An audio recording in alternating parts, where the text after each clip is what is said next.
O presidente do Supremo Tribunal Federal, Luiz Roberto Barroso, deu uma declaração forte sobre o combate à corrupção aqui no Brasil. A repórter Janaína Camelo chega agora direto de Brasília. Qual foi essa declaração, Janaína? Boa noite, bom trabalho para você. Boa noite, Thiago. Boa noite a todos que nos assistem. Pois é, olha só, Barroso disse que algumas decisões do Supremo acabaram atrapalhando aí no combate à corrupção aqui no país.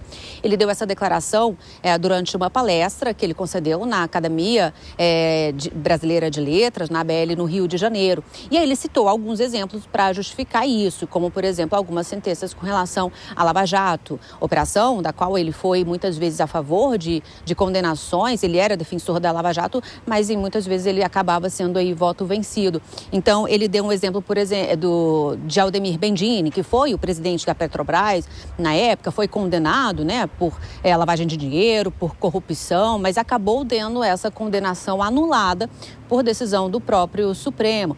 Outro caso também que o ministro, o presidente da Corte Barroso, deu foi do próprio presidente Lula, que teve também sua condenação anulada, mas neste caso, Barroso disse que, embora tenha sido uma anulação, uma decisão polêmica, ela foi aí fundamentada em bases racionais.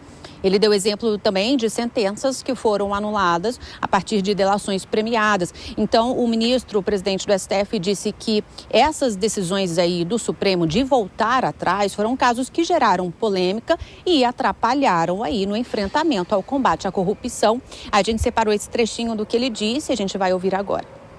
O Supremo teve uma atuação mais controvertida no que diz respeito ao enfrentamento da corrupção no Brasil e tomou algumas decisões. A primeira que eu registraria, voltou atrás na possibilidade de execução da pena após a condenação em segundo grau, que é o padrão mundial, e com isso os processos muitas vezes se eternizam e prescrevem e a gente não consegue dar uma satisfação social a tempo e a hora.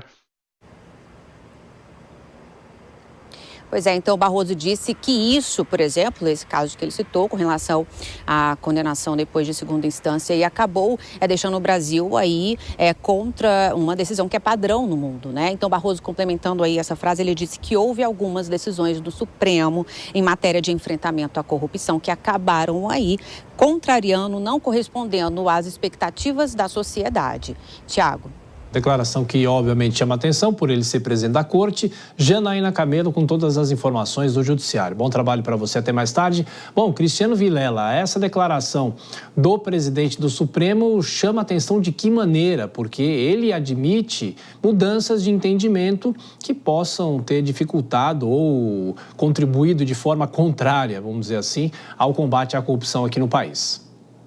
Pois é, Tiago, nesse sentido chamou a atenção de uma forma negativa, até consta que alguns ministros teriam ficado ali um pouco incomodados com essa fala, até porque se trata de uma figura que está representando um poder, representando o poder judiciário e que talvez não coubesse na sua fala fazer uma crítica tão contundente contra o próprio poder. Quando a gente trata de um órgão colegiado, é importante que a gente tenha clareza que você terá dos 11 ministros, por exemplo, uns votando de um jeito, outros votando de outro, mas o que vale é a decisão do colegiado, o que vale é a decisão da maioria. E nesse sentido, não dá para se fazer críticas diretas com relação à opinião de um ou de outro julgador. Eu vejo que nesse sentido, talvez o ministro deveria ter avaliado um pouco mais a repercussão da sua fala enquanto autoridade representante de um poder. E até a discussão, não é, Vilela, que é feita sobre as declarações de ministros do Supremo, excesso muitas vezes de declarações, e é bom lembrar que ele deu essa declaração no ambiente fora a própria corte. Então, para você, ele deve enfrentar algum tipo de resistência interna depois dessa fala?